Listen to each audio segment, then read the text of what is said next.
are not the only one. I will always be with you. 김종현의 내가 목사다. 안녕하십니까. 내가 목사다. 김종현 목사입니다. 오늘 성경 이야기 그 두 번째 창세기 3장부터 이야기를 하려고 합니다. 창세기 3장은 아담과 하와가 이제 불순종, 그러니까 선악과를 따먹는 장면이죠. 뱀 이야기가 나옵니다. 뱀. 최초로 뱀이 어떻게 사람과 이야기를 하고 있는지, 그때는 뱀하고 사람하고 이야기도 했나 봐요. 어쨌든 3장에는 가장 강조한 뱀의 이야기가 여자와 하는 이야기가 있습니다. 그래서 여자하고 이야기를 하는데, 여자는 누굴까요? 하와죠. 하나님께 지어주신 하와하고 하와에게 물어봅니다. 하나님이 진짜 너한테 동산 안에 있는 모든 열매를 먹지 말라고 하셨느냐?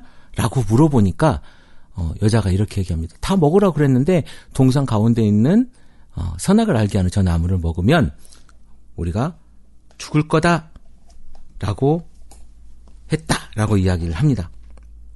근데 뱀이 이렇게 이야기하죠. 야, 그거 안 죽어. 그거 안 죽고 니네가 눈이 밝아져가지고 지혜롭게 될 거야.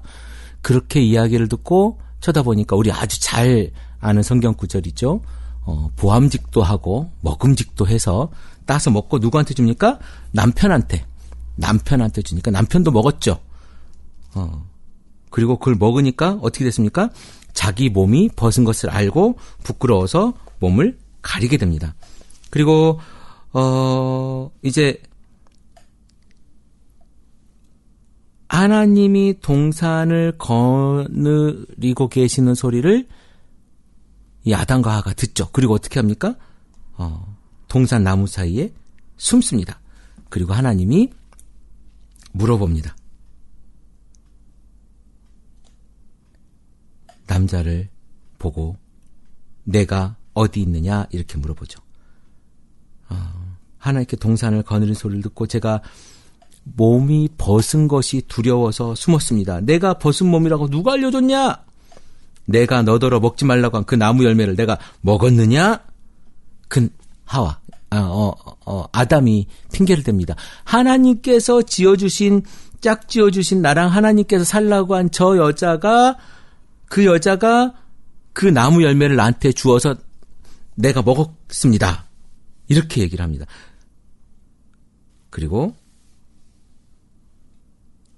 하나님은 하와에게 물어봅니다. 너는 어쩌다가 이런 일을 저질렀느냐? 여자도 핑계를 댑니다. 뱀이 저를 깨워서 먹었습니다. 이렇게 얘기하니까 하나님은 뱀한테는 물어보지 않으셔요. 뱀한테는 물어보지 않으시고 뱀한테 이렇게 저주를 합니다. 내가 이런 일을 저질렀으니까 너는 모든 짐승과 짐승 가운데 내가 저주를 받아서 사는 동안 평생토록 배로 기어다니고 흙을 먹어야 할 것이다. 내가 너로 여자와 원수가 되게 하고 너의 자손을 여자의 자손과 원수가 되게 하겠다. 여자의 자손은 너의 머리를 상하게 하고 너는 여자의 자손의 발꿈치를 상하게 할 것이다. 아주 유명한 구절이죠. 우리가 대부분 다 교회를 조금이라도 다녔으면 아는 그런 구절입니다. 그리고 여자에겐 이렇게 말씀하십니다. 내가 너에게 임신하는 고통을 크게 더할 것이다. 너는 고통을 겪으며 자식을 낳을 것이고 내가 남편을 지배하려고 해도 남편이 너를 다스릴 것이다. 남자 아담에게는 이렇게 얘기합니다. 내가 내 아내의 말을 듣고서 내가 너에게 먹지 말라고 한 그 나무 열매를 먹었으니 이제 너는 땅이 너 때문에 저주를 받을 것이고 너는 죽는 날까지 수고해야만 땅에서 나는 것을 먹을 수 있을 것이고 땅은 너한테 엉겅퀴와 가시덤불을 낼 것이다. 이렇게 이야기합니다. 그리고 너는 흙에서 나왔으니 흙으로 돌아갈 것이다. 죽을 것이다 라고 하는 거죠. 그리고 하나님은 가죽옷을 입혀주시고 아담과 하와를 에덴 동산에서 내쫓게 됩니다. 그리고 그룹들을 세우시고 빙빙 도는 불칼을 두셔서 생명나무에게 접근하는 것을 막으십니다. 자, 아담과 하와가 뱀의 꼬임에 빠져서 선악을 알게 하는 나무의 열매를 먹고 쫓겨나는 장면입니다. 좀 다이나믹하게 제가 말씀 못 드린 것 같지만 어쨌든 굉장히 인류의 타락과 에덴 동산에 쫓겨나는 우리가 소위 얘기하는 그 하나님께 불순종한 그 원죄를 저지르는 그런 장면이에요. 그 원죄를 저지르는 장면이고 이제 아담과 하와가 쫓겨났습니다. 그리고 뭘 했냐? 쫓겨나서 성경에 맨 처음 나오는 이야기가 아담이 자기 아내와 동침을 해서 아내가 임신을 해서 뭘 낳냐? 가인을 낳았다는 이야기입니다. 가인을 낳고 둘째는 아벨을 낳았습니다. 오랜 시간이 지나서 아벨은 양을 치는 자가 되고 가인은 농사 짓는 자가 되죠. 그리고 가인과 아벨이 제사를 지냅니다. 가인은 첫 새끼와 기름으로 하나님께 제사를 지내고 아니지 아벨이 그렇게 지내죠. 그리고 가인은 농산물로 제사를 지내죠. 근데 하나님께서 아벨 건 받으시고 가인 건 받으시지 않습니다. 그러면서 가인에게 네 낯빛이, 네 얼굴빛이 달라진 게 뭐냐? 내가 올바른 일을 행했다면 어째서 얼굴빛이 달라지느냐? 내가 올바르지 못한 일을 행했으니 죄가 너의 문에 도사리고 앉아서 너를 지배하려고 한다. 너는 그 죄를 다스려야 한다라고 말하고 하나님께 그렇게 말씀을 하십니다. 그리고 가인이 아우한테 얘기하죠. 우리 들로 나가자. 그들이 들에 있을 때 가인이 그의 아우 아벨을 쳐 죽였습니다. 이게 뭐냐면 첫 번째 인류의 첫 번째 살인. 가인이 아우 아벨을 돌로 쳐 죽인 사건입니다. 그리고 가인은 도망을 가죠. 그리고 사람의 아들들이 나를 죽이는 것을 못하게 해달라. 이렇게 이야기합니다. 그리고 가인은 이 형벌은 내가 짊어지기에 너무 무겁습니다. 오늘 이 땅에서 저를 쫓아내시니 하나님 뵙지도 못하겠고 이 땅 위에서 쉬지도 못하겠고 떠돌아다니게 될 것이고 그렇게 되면 저를 만나는 사람마다 나를 죽이려고 할 것입니다. 주께서 가인에게 말씀하시는데 그렇지 않을 거다. 가인을 죽이는 자는 7갑절로 벌을 받을 것이다. 주님께서 가인에게 표를 찍어주셔서 어느 누가 그를 만나더라 그를 죽이지 못하게 하셨습니다. 가인은 주님 앞을 떠나서 에덴의 동쪽 놋 땅에 살았습니다. 자, 이렇게 가인이 쫓겨다니게 되고요. 가인은 또 결혼을 합니다. 결혼해서 자기 아내와 동침하니 뭐 합니까? 아내가 임신하여 에녹을 낳았습니다. 우리 에녹 아시죠? 에녹. 그리고 거기서 가인이 도시를 세우고 그 도시를 자기 아들의 이름을 따서 에녹이라고 하였고요. 쭉쭉쭉쭉쭉 여기도 족보가 나옵니다. 족보가 나오고요. 그 중에 쭉 가다 보니까 라멕이라고 하는 사람이 나옵니다. 라멕이 자기 아내들에게 말했습니다. 아다와 실라는 내 말을 들어라. 라멕의 아내들은 내가 말할 때 귀를 기울여라. 나에게 상처를 입힌 남자를 내가 죽였다. 나를 상하게 한 젊은 남자를 내가 죽였다. 가인은 해친 벌이 7갑절이면 라멕을 해친 벌은 77갑절이다 라고 이야기를 합니다. 자, 어쨌든 가인의 자손 중에 이렇게 족보가 있습니다. 크게 나중에 여기에 있는 이름들이 나중에 나오기는 하는데요. 여러분 지금 뭐 외우시거나 그럴 필요는 없습니다. 아담이 다시 자기 아내와 동침했습니다. 그러니까 가인과 아벨을 낳고 나서 또 동침을 해서 누굴 낳습니까? 마침내 그의 아내가 아들을 낳고 말했습니다. 하나님이 가인에게 죽은 아벨 대신에 다른 씨를 나에게 허락하셨구나. 그의 아내는 그 아들 이름을 셋이라고 하였습니다. 셋도 아들을 낳고 아이의 이름을 에노스라고 하였습니다. 그때 비로소 사람이 주의 이름을 불러 예배하기 시작했습니다. 언제부터? 에노스를 낳고부터 사람들이 주님의 이름을 불러서 예배하기 시작하였습니다. 그때 그 전까지는 예배를 안 했다는 말인 거잖아요. 주님의 이름을 부르지도 않았고 그래서 그 아이의 이름을 에노스라고 부르고 그때 비로소 사람들이 주님의 이름을 불러서 예배하기 시작하였습니다. 그리고 이게 4절까지입니다. 5절에 어떤 이야기가 있냐면 아담이 아이를 계속 낳습니다. 아담은 130살에 자기 형상 꼭 자기 모습을 닮은 아이 낳고 이름은 셋이라고 하였고 아담은 셋을 낳은 뒤에 800년을 살면서 아들, 딸을 낳습니다. 800년을 더 살았대요. 아담은 모두 아담의 나이가 930세랍니다. 930년을 살고 죽었습니다. 셋은 105살에 에노스를 낳았어요. 야, 그때는 뭐 몇백 년을 살고 105살에 우리 100살 넘어서 저기 누구야? 아브라함이 100살 때쯤 애를 낳았잖아요. 여기도 셋도 105살에 에노스를 낳았습니다. 에노스를 낳고 870년을 살았어요. 이야, 에노스는 90살에 게난을 낳았는데요. 게난을 낳고 난 뒤에 850년을 살았고요. 에노스는 모두 905년을 살고 죽었답니다. 이야, 게난은 70살에 마할랄레를 낳고, 게난은 마할랄레를 낳은 뒤에 840년, 그냥 근 1000살 가까이 살고 있습니다. 에녹은, 제가 아까 에녹 에녹은 65살에, 에녹이 일찍 애를 낳네요. 65살에 무두셀라를 낳고, 에녹은 무두셀라를 낳은데 300년 동안 하나님과 동행하며 아들, 딸을 낳았는데요. 야, 무두셀라, 여러분 무두셀라를 기억하십시오. 무두셀라는 187살에 라멕을 낳았습니다. 라멕을 낳고, 그 다음에 라멕을 낳은데 782년을 살면서 아들, 딸을 낳았고요. 무두셀라는 모두 969년을 살고 죽었습니다. 이게 제가 왜 무두셀라 얘기하냐면 성경에서 가장 오래 산 사람의 이름이 무두셀라입니다. 969세. 네.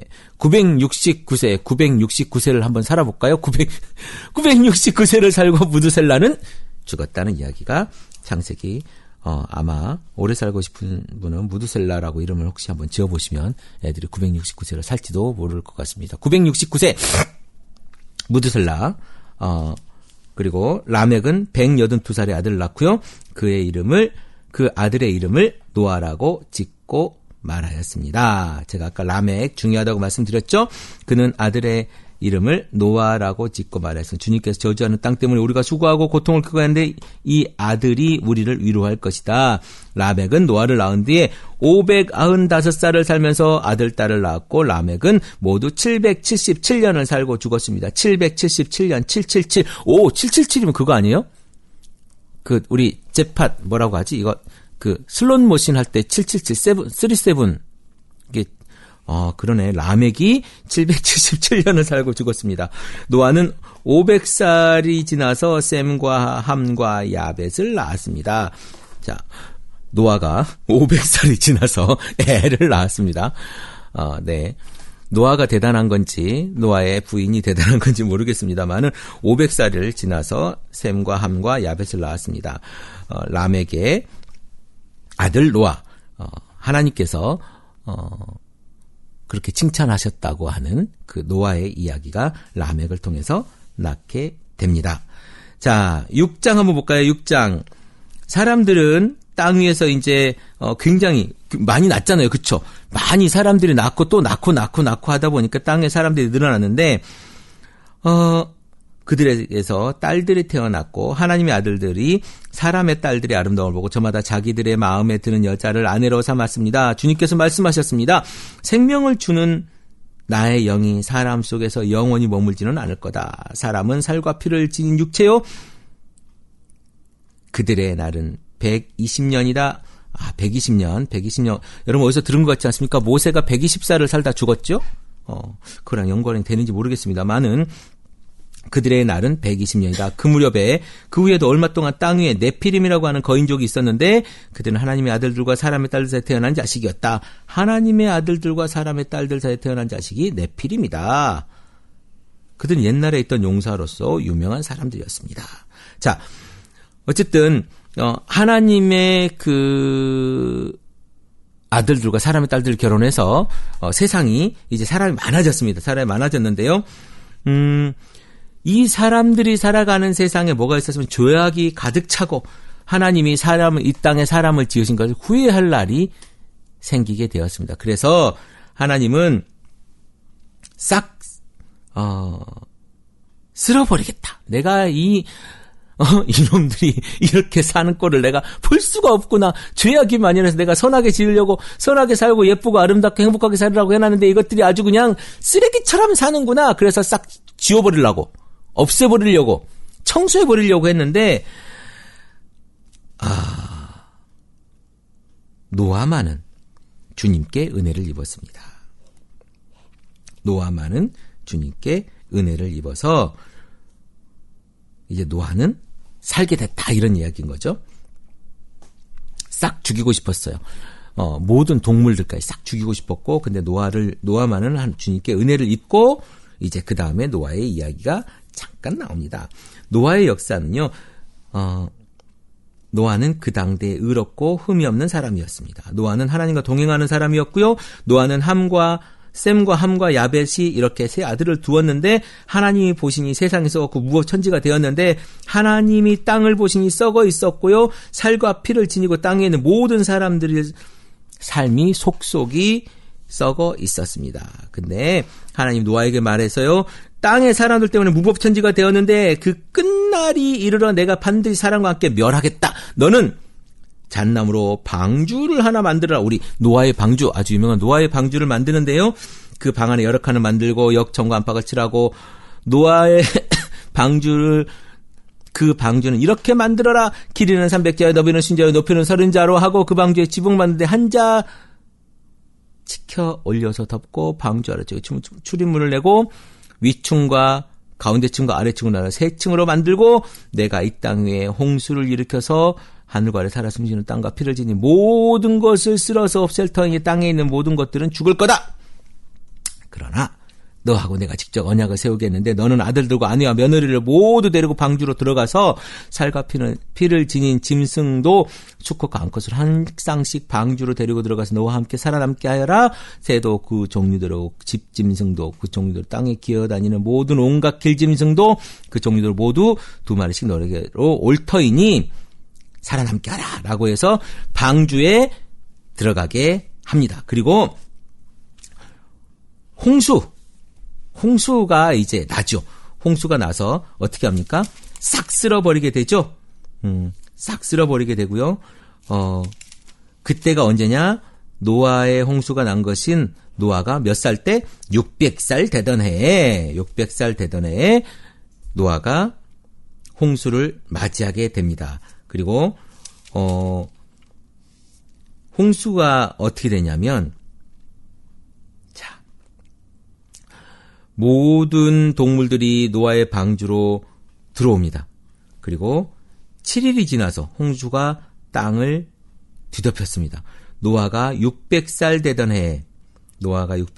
해에 둘째 달, 그 달 11의 날, 바로 그 땅속 깊은 곳에서 샘들이 모두 터지고 하늘에 홍수문이 열려서 40일 동안 밤낮으로 비가 위로 쏟아졌습니다. 자, 노아의 홍수는 하늘에서만 온 비가 아니고요, 하늘에서도 내리고 땅에서도 터져서 올라갔대요. 위아래에서 같이 그 비가 쏟아져서 땅에 물을 채우게 됩니다.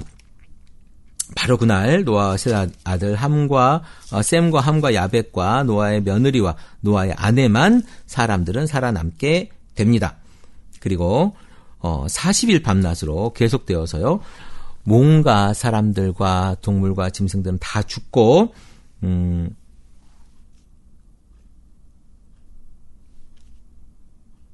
이제 노아의 가족과 짐승들, 지금 암컷과 수컷들만 살아남게 되죠. 그리고 물이 불어나서 150일 동안이나 땅을 뒤덮였습니다. 자, 지금 몇 분이나 녹음했죠? 이제 20분이 아직 안 됐네요. 자, 제가 20분 정도 녹음을 하도록 하겠습니다. 이제 8장입니다. 창세기 8장까지 왔어요. 되게 빨리 오죠. 하나님 노아와 함께 방주에 있는 모든 들짐승과 집짐승들을 돌보실 생각을 하시고, 땅 위에 바람을 일으키니 물이 빠지기 시작했습니다. 이제 물이 빠지기 150일이 지나서 물이 빠지기 시작했고요. 이제 홍수문이 그때 닫히고, 땅속 깊은 샘들과 하늘의 홍수문들이 닫히고 하늘에서 내리는 비도 그쳤습니다. 땅에서 물이 줄어들고 또 줄어들어서 150일이 지나니 물이 빠졌습니다. 며칠이 지나니 150일이 지나니 물이 빠졌습니다. 7째 달 11의 날의 방주가 어디에 머물렀습니까? 우리 그 유명한 아라랏산에 머물렀습니다. 보통 사람들이 터키 어디 여간에 있는 무슨 산이다라고 이야기를 하는데요, 그게 진짜인지 아닌지는 모르겠습니다. 뭐 인공위성 사진으로도 있다고 하기도 하고, 그걸 찾으러 갔다는 사람도 있고 뭐 이렇게 하는데요, 잘 모르겠습니다. 그게 진짜인지 아닌지는. 어쨌든 자, 노아는 자기가 만든 방주의 창을 열고 까마귀 한 마리를 밖으로 내보냈는데, 까마귀는 땅에서 물이 마르기를 기다리며 이리저리 날아다니기만 했고요. 그는 두 번째 또 비둘기 한 마리를 내보내서 땅에서 물이 얼마나 빠졌는지 알아보려고 했는데, 그러나 땅이 아직 모든 물속에 잠겨있으면 비둘기는 발을 붙이고 쉴만한 곳을 찾지 못해 그냥 방주로 돌아와서 노아에게 왔습니다. 노아는 손을 내밀어서 비둘기를 받아서 그 안으로, 그리고 그 비둘기를 다시 방주로 내보냈습니다. 그리고 저녁 때가 돼서 돌아왔는데 비둘기는 금방 딴 올리브 이파리, 우리 가끔씩 비둘기 입에 이렇게 물고 오는 그런 거 보셨죠? 그 그림이나 이미지가 있으면 그게 바로 노아가 보냈던, 비둘기가 물고 왔던 그 방주, 기쁨과 희망 이런 느낌이 있는 그런 방주에서 날려보낸 비둘기 이야기가 되겠습니다. 그리고 노아는 다시 1회를 더 기다려서 비둘기를 내보냈습니다. 그러나 이번에는 그 비둘기가 어떻게 했습니까? 다시 돌아오지 않았습니다. 이제 어떻게 했다는 얘기예요? 이제는 땅이 이제 말라서 땅이 보였다. 그래서 그쪽으로 갔다. 그런 거겠죠. 노아가 601살이 되는 해, 그러니까 600살 되던 해에 홍수가 났으니까 601살 되던 해 첫째 달에 초하룻날에 땅 위에서 물이 다 말랐습니다. 노아가 방주 뚜껑 욕을 바깥 내다보니까 땅바닥이 말라 있었고요. 둘째 달에 곧 그 달 21의 날에 땅이 다 말랐습니다. 너는, 하나님께서 이제 노아에게 말씀하시는 거죠. 너는 아내와 아들과 며느리를 데리고 방주에서 나가거라. 내가 데리고 있는 살과 피를 지닌 모든 생물들 곧 새와 짐승과 땅 위에 기어다니는 모든 짐승들, 길짐승을 데리고 나가서 그들이 땅에서 생육하고 땅에서 번성하게 하라. 노아는 아들들과 아내와 며느리를 데리고 나왔습니다. 모든 짐승과 길짐승, 모든 새 위에 땅에 기어다니는 모든 것도 그 종류대로 방주에서 바깥으로 나가게 되지요. 그리고 노아는 주님 앞에 제단을 쌓고 모든 정결한 집짐승과 정결한 새들 가운데 제물을 골라서 제단 위에 번제물로 바칩니다. 그래서 하나님께서 이렇게 말씀하시죠. 그 제사를 받으시고 다시는 사람이 악하다고 해서 땅을 저주하지는 않겠고 사람 걸을 때부터 그 마음이 생각이 악하기 마련이다. 다시는 이번에 한 것 같이 모든 생물을 없애지는 않겠다. 라고 말씀을 하십니다.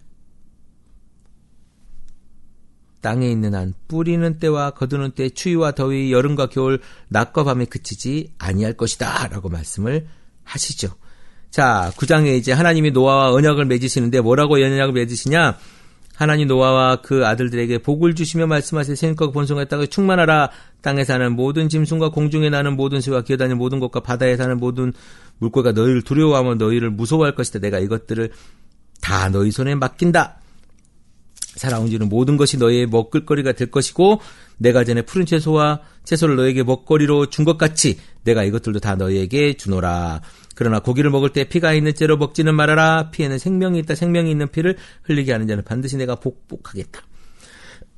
그 짐승이면 어느 짐승이든지 그것에게도 보복하겠다. 사람이 같은 사람의 피를 흘리게 하면 그에게도 보복을 하겠다.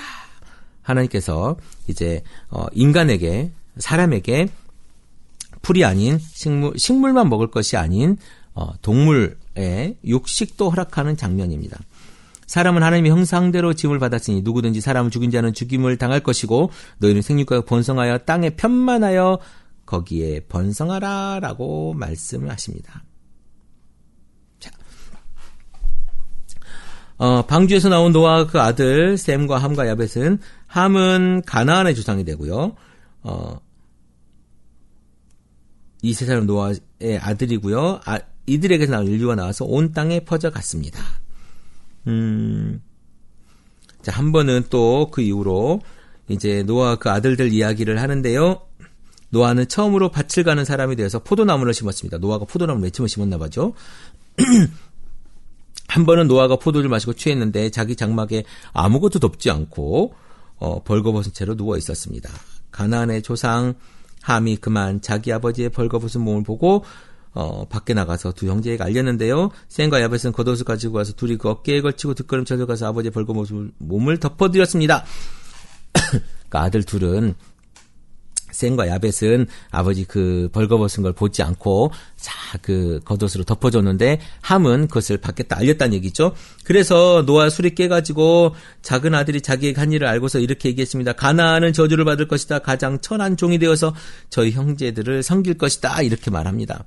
그리고 셈은 주의 하나님의 찬양을 받으실 뿐이고 셈은 가나안을 종으로 부를 것이고 하나님이 야벳을 크게 일으켜서 셈의 장막에서 살게 하실 것이고 가나안은 종으로 삼아서 셈을 섬기게 하실 것이다 라고 이야기를 합니다. 홍수가 일어난 뒤에도 노아는 350년을 더 살았습니다. 그래서 아까 600세 되던 해에 홍수가 났고 601살에 땅이 말랐고요. 노아가 있으는 해 350년을 살았으니까 그럼 몇 년인가요? 950. 그렇죠? 950년을 살고 죽었습니다. 야, 여기 노아도 오래 살았네요. 그리고 노아의 자손들 셈과 함과 야벳의 이야기가 쭉 있고 여기도 족보가 나옵니다. 여러분들 족보 일단 나오면 머리가 아프죠.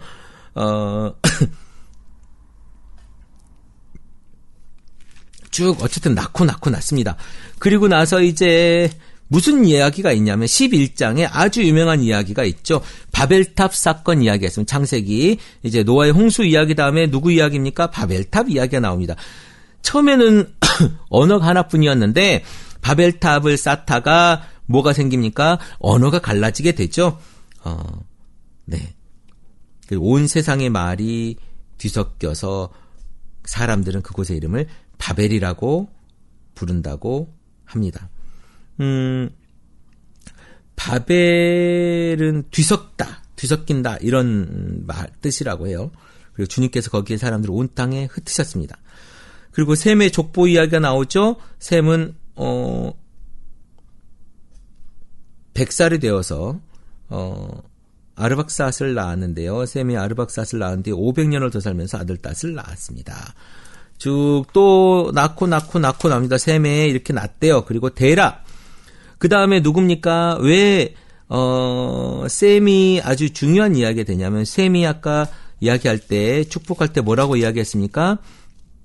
셈은 주 하나님의 찬양을 받으실 뿐이고 셈은 가나안을 종으로 부를 것이다 이 얘기하잖아요. 그러니까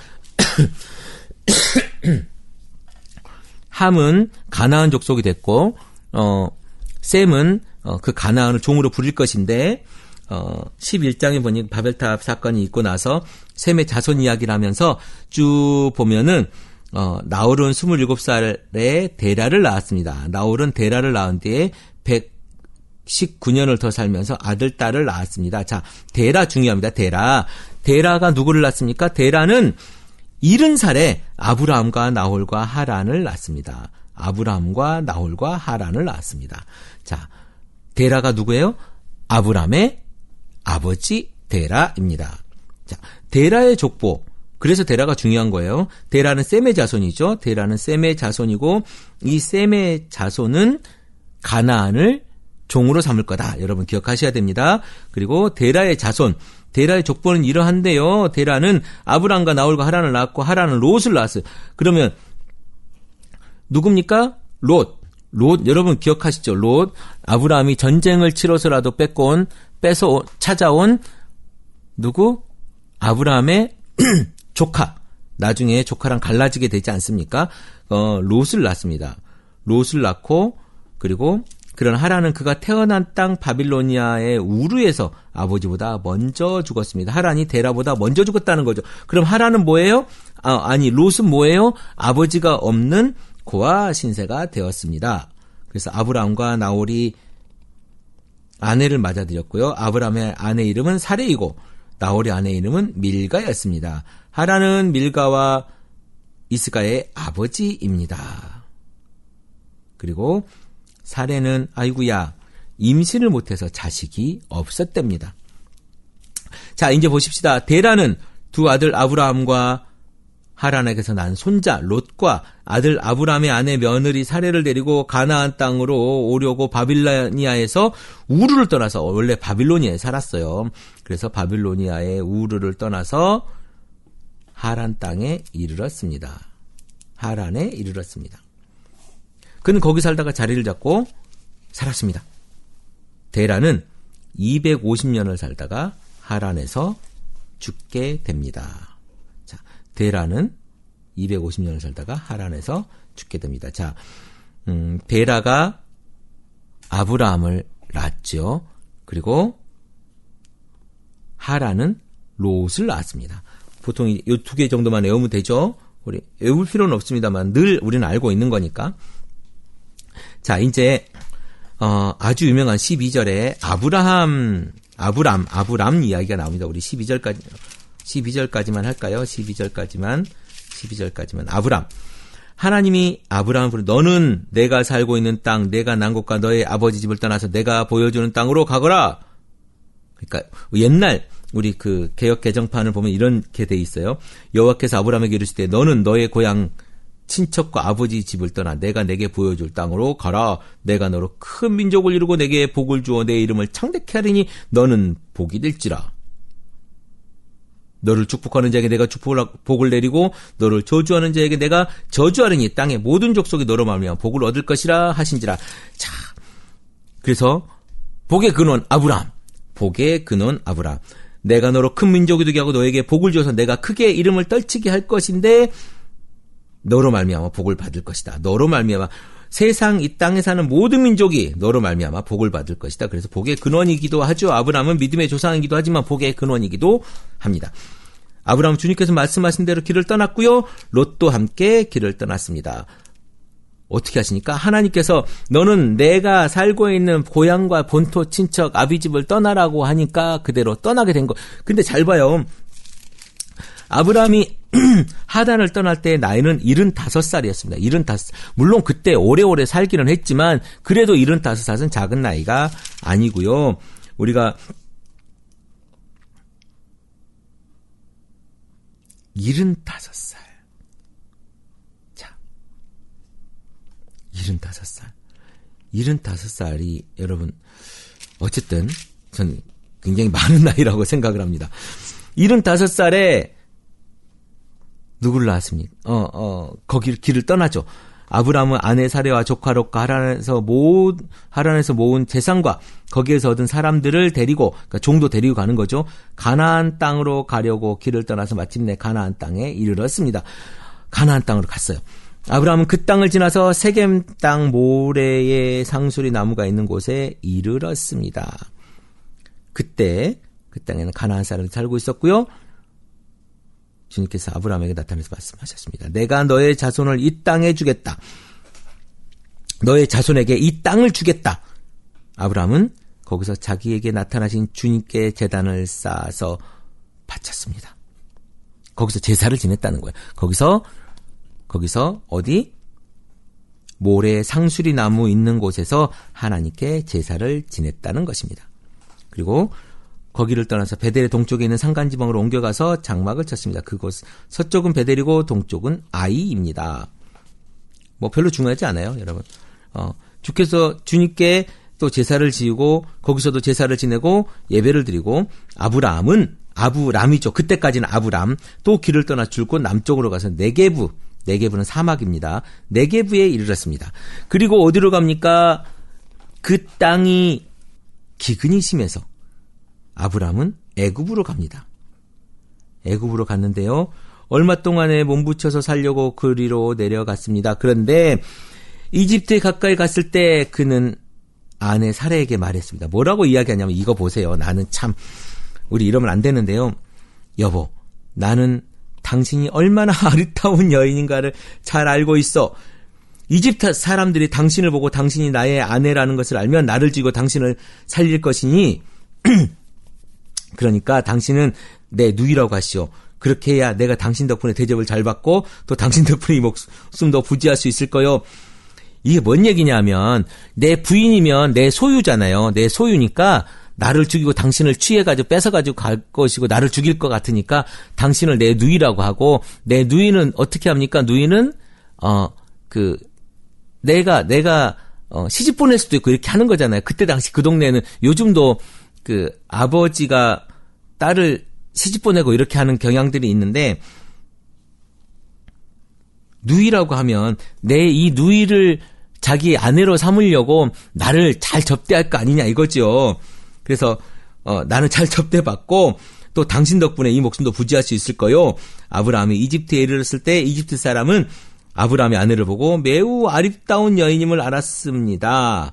바로의 대신들이 그 여인을 보고 나서 바로 앞에서 그러니까 임금을 만난 거죠.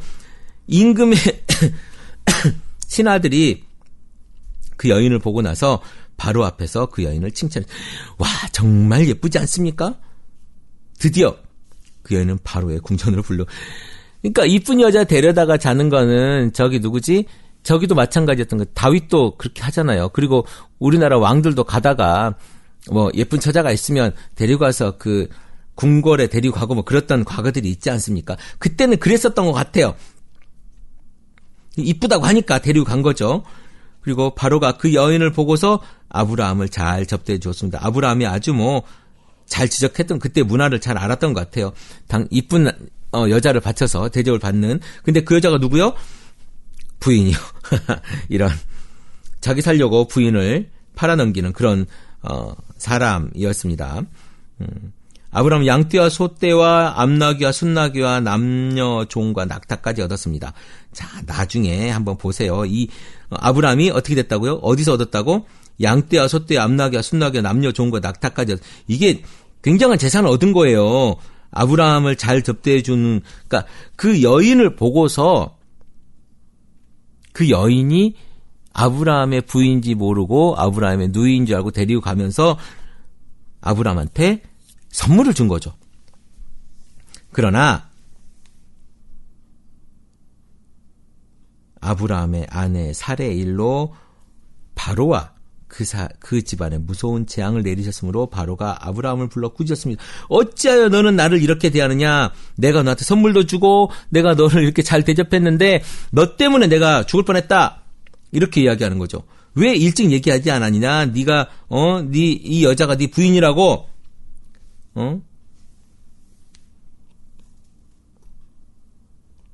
자, 여기서 보세요. 뭐라고 이야기하냐면 어찌하여 너는 저 여인을 내 누이라고 해서 나를 속이고 내가 저 여인을 아내로 데려오게. 야, 그러니까 뭐라 그러냐면 자기 부인을 바로 왕의 아내로 보낸 거예요. 그러니까 팔아넘긴 거지. 아내로 팔아넘기고 자기는 그거 알고 자기 사는 거죠. 이런.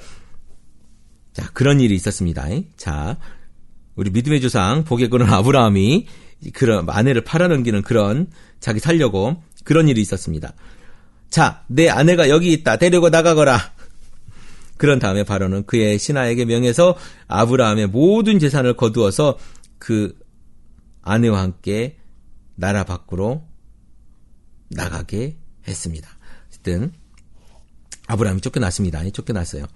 자, 이게 지금 창세기 12장까지 이야기입니다. 아브라함이 어디까지 갔다고요? 아브라함이 지금 기근이 있어서 이집트로 갔다가 아내를 뺏기고 죽을 뻔했어요. 잘못했으면 이런 나를 속여 그래 죽었을 수도 있을 텐데 죽지 않고 어쨌든 밖으로 나갔습니다.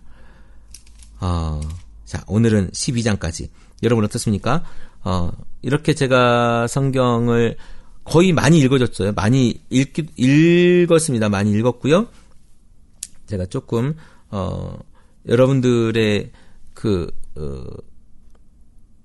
뭐랄까요, 디테일한 설교를 바라는 걸지는 모르겠습니다만은 어쨌든 이렇게 성경을 쭉쭉쭉쭉 읽고 나가려고 합니다. 성경이 굉장히 길지만 우리 한번 이렇게 해서 재미있게 한번 이야기로 해보면 좋겠습니다. 오늘은 아브라함이 이집트까지 가는 이야기. 이제 다음은 아브라함이 롯과 그 다음을 어떻게 합니까? 네게브 사막으로 가죠. 그래서 이집트를 떠나가지고 롯과 함께 가다가 아브라함이 어떻게 됩니까? 큰 부자가 됐죠. 그리고 이곳저곳 떠돌아 다니다가요. 이제 다시 베델과 아이 사이에 있는 예전에 살던 곳으로 갑니다. 그리고 거기서 이제 하나님의 이름을 부르고 예배 드리고 이렇게 잘 살아요. 근데 그 땅이 뭐냐면 너무 좁아서 어떻게 얘기합니까? 롯하고의 관계가 별로 안 좋아지는 거죠. 그래서 여기 머물기는 좀 그러니까 그들은 재산이 너무 많기 때문에 그 땅에 함께 머물 수가 없어서 목자들이 싸웁니다. 자꾸 물도 그렇고 풀도 그렇고 그래서 아브라함이 롯에게 이야기합니다. 너와 나 사이에 그리고 너의 목자들과 내 목자들 사이에 어떠한 다툼도 있어서는 안 되는데 우린 한 핏줄이 아니냐. 내가 보는 앞에 땅이 얼마든지 있으니 따로 떨어져 살자. 이제 롯과 아브라함이 갈라섭니다. 재산 때문에 서로 싸우니까 네가 왼쪽으로 가면 난 오른쪽으로 갈 거고 네가 오른쪽으로 가면 나는 왼쪽으로 가겠다. 그래서 롯이 멀리 바라보는 요단의 들판에 소 아래 이르기까지 물이 넉넉한 것이 마치 주님의 동산과도 같고 이집트 땅과도 같았습니다. 이집트의 나일강가에 비옥한 토지 같기도 해서 어떻게 합니까? 이제 내가 그쪽으로 가겠습니다. 라고 이야기합니다. 요단 들판이 소 아래 이르기까지 물이 넉넉한 것이 주님의 동산과도 같고 이집트 땅과도 같았다. 아직 그게가 어디냐면 소돔과 고모라지요. 아직 주님께서는 소돔과 고모라 멸망시키기 전에 그 비옥한 땅으로 가게 됩니다. 롯은 요단 온 들판을 가지기로 하고 동쪽으로 떠납니다. 이렇게 두 사람 따로 떨어져 살게 됐는데요. 아브라함 돌아다니며 살다가 소돔 가까이에 이르러서 자리를 잡았습니다. 롯은 아브라함은 가나안 땅에 살고 롯은 그쪽에 살게 됩니다. 소돔 가까이에 이르러서 자리를 잡은 롯과 가나안 땅에 자리 잡게 된 아브라함. 자, 소돔 사람들은 굉장히 악했고요. 주님은 거슬러서 온갖 죄를 저지르고 살았습니다. 그러니까 소돔은 어땠다고요? 하나님을 거스르고 온갖 죄를 저지르고 살았답니다. 동성애를 하는 사람들을 영어적 표현으로 그렇다고 하죠. 소돔이라고 얘기한다고 하죠. 어쨌든 소돔과 고모라가 있었습니다. 아브라함은 롯이 떠나간 뒤에 이제 하나님께서 아브라함에게 이야기합니다. 너 있는 곳에서 눈을 크게 뜨고 북쪽과 남쪽, 동쪽과 서쪽을 봐봐라. 내 눈에 보이는 이 모든 땅을 내가 내 자손에게 주겠다 이야기합니다. 복의 근원 아브라함에게 하나님께 땅도 주시네요. 자, 우리가 구약을 읽다 보면 하나님께서 복을 준다고 하는 이야기가 마치 재물에 그 풍성한 것, 땅을 많이 가지는 거, 우리 부동산 좋아하잖아요. 그런 걸 가지는 것 같은 느낌을 굉장히 많이 가지게 됩니다. 내가 내 자손의 땅을 먼지처럼 셀 수 없이 많아지게 하겠다. 야, 내가 너의 자손을 땅의 먼지처럼 셀 수 없이 많아지게 하겠고 누구든지 땅의 먼지를 셀 수 있는 사람이 있다면 너의 자손을 셀 수 있을 것이다. 그러니까 아브라함의 자손을 셀 수 없게 하겠다라고 이야기합니다. 지금 아브라함의 애가 있어요, 없어요? 그나마 조카 롯을 데리고 애처럼 키웠는데 롯이 소돔과 고모라로 떠나고 아브라함은 이제 사라와 그의 종들과 함께만 남아 있었습니다. 내가 이 땅, 그러니까 지금 가나안 땅에 가 있잖아요. 이 땅을 너에게 주니 너는 가서 길이로도 걸어보고 너비로도 걸어보고, 그러니까 뭐 종으로 횡으로 이렇게 걸어보라는 거죠. 아브라함은 장막을 걷어서 헤브론의 마물에 곧 상수리 나무들이 있는 곳으로 가서 거기서 살았습니다. 거기에서도 주님께 제단을 쌓아서 바치게 되었습니다. 자, 헤브론의 마물에 곧 상수리 나무들이 있는 곳으로 가서 거기서 살았습니다.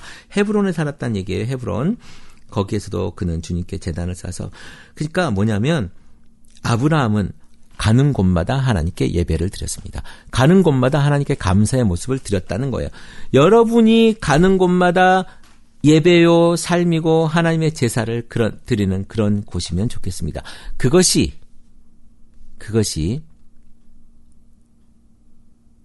동물을 잡아서 드리는 예배가 아니라 여러분의 삶의 전부를 드리는 그런 예배가 되었으면 좋겠습니다. 제가 12장까지만 한다고 하다가 13장까지 했습니다. 요거까지 가야 될 것 같아서 아브라함과 롯이 갈라지는 장면, 롯은 소돔과 고모라로 가고 아브라함이 헤브론으로 가서 정착하는 장면입니다. 정착은 아니죠. 이 사람들은 목축을 하는 사람들이기 때문에 정착하는 건 아니고 거기에 가서 살았고 거기에서 주님께 제단을 쌓아서 바쳤습니다. 롯은 거기에서 도착을 해가지고 제사를 지냈다는 얘기는 없습니다. 자, 오늘은 여기까지 하겠습니다. 크리스찬 TV 내가 목사다 성경 이야기였습니다. You are not the only one. I will 크리스천 TV